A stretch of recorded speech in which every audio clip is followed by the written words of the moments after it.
Halo semuanya, balik lagi di channel Irfan. Di video kali ini kita bakal bahas satu topik yang lagi anget banget dan sering memicu perdebatan di kalangan pencinta sepak bola nasional. Pertanyaannya sederhana tapi nusuk banget. Kenapa sih pemain diaspora yang memutuskan buat main di Liga 1 sering dianggap mengalami penurunan karir? Belakangan ini kita sering banget dengar pro kontra setiap ada pemain keturunan atau diaspora yang mendarat di klub lokal. Sebagian fans langsung kecewa, merasa talenta mereka disia-siakan. Tapi apa iya kenyataannya seburuk itu? Yuk, kita bedah secara objektif, santai, dan tidak bertele-tele. Kalau kita bicara jujur, anggapan bahwa Liga 1 adalah sebuah kemunduran itu nggak muncul begitu saja tanpa alasan. Alasan pertama, yang paling telak adalah soal standar dan atmosfer kompetisi. Kita semua tahu, liga-liga di Eropa atau bahkan di liga top Asia seperti Jepang dan Korea punya intensitas permainan yang jauh berbeda. Di sana, dari segi taktik, kecepatan permainan atau pace hingga kedisiplinan di lapangan itu benar-benar berada di level yang tertinggi. Ketika seorang pemain yang terbiasa dengan ekosistem sepak bola modern seperti itu tiba-tiba pindah ke Liga 1, secara otomatis atmosfer kompetisi yang mereka rasakan bakal turun kelas. Ini fakta yang sulit buat kita bantah. Lalu faktor kedua adalah masalah tuntutan fisik dan profesionalisme harian. Di Eropa, menu latihan, sport science, fasilitas pemulihan atau recovery, sampai urusan nutrisi itu dijaga ketat banget selama 24 jam dalam seminggu. Klub-klub di sana menuntut pemain untuk selalu berada di kondisi fisik 100%. Karena persaingan internal skuad yang luar biasa kejam. Begitu masuk ke lingkungan Liga 1, meski sekarang klub-klub lokal kita sudah mulai berbenah dan profesional, standarnya secara umum masih harus diakui berada di bawah Eropa.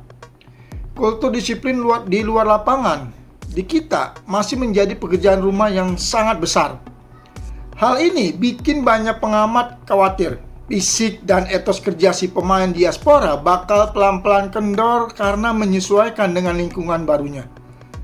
Alasan ketiga yang nggak kalah krusial adalah ketakutan akan terjadinya stagnasi, terutama buat para pemain diaspora yang usianya masih muda. Masa muda adalah waktu emas buat menempa diri. Banyak yang menilai kalau mereka tetap bertahan di Eropa, entah itu main di tim satelit, akademi top, atau dipinjamkan ke klub kasta kedua di sana, potensi mereka untuk berkembang jauh lebih besar. Berkompetisi di Liga 1 dikhawatirkan bakal bikin mereka cepat puas karena dengan kualitas Eropa yang mereka miliki, mereka bisa dibilang lebih mudah bersinar di sini tanpa harus memeras keringat sekeras saat di luar negeri. Efeknya, grafik perkembangan performa mereka bisa mendatar alias jalan di tempat. Lalu apa dampaknya ke tim nasional? Ini alasan keempat. Ekspektasi besar publik terhadap pemain diaspora adalah karena mereka membawa ilmu luar negeri ke skuad Garuda. Kita pengen mereka membawa standar permainan internasional yang tinggi, mentalitas juara, dan ketenangan yang biasa mereka asah di kompetisi top. Kalau pemain-pemain andalan ini malah main di liga lokal, sebagian orang merasa keunggulan kompetitif yang diharapkan dari mereka bakal berkurang. Karena ujung-ujungnya mereka berkompetisi dengan level yang sama seperti pemain lokal lainnya. Tapi tunggu dulu, sepak bola itu nggak hitam putih. Di balik semua kritik tadi, ada sudut pandang lain yang nggak kalah rasional dan strategis. Kenapa pindah ke Liga 1 justru bisa jadi keputusan yang penyelamat karir mereka? Alasan terbesarnya adalah soal menit bermain reguler. Buat seorang pesepak bola, musuh paling nyata itu bukan kritikan netizen, melainkan bangku cadangan. Sehebat apapun latihan di Eropa, kalau di hari pertandingan kita cuma menjadi penonton di bench atau bahkan nggak masuk skuad, sentuhan bola dan ritme kompetisi pasti bakal hancur.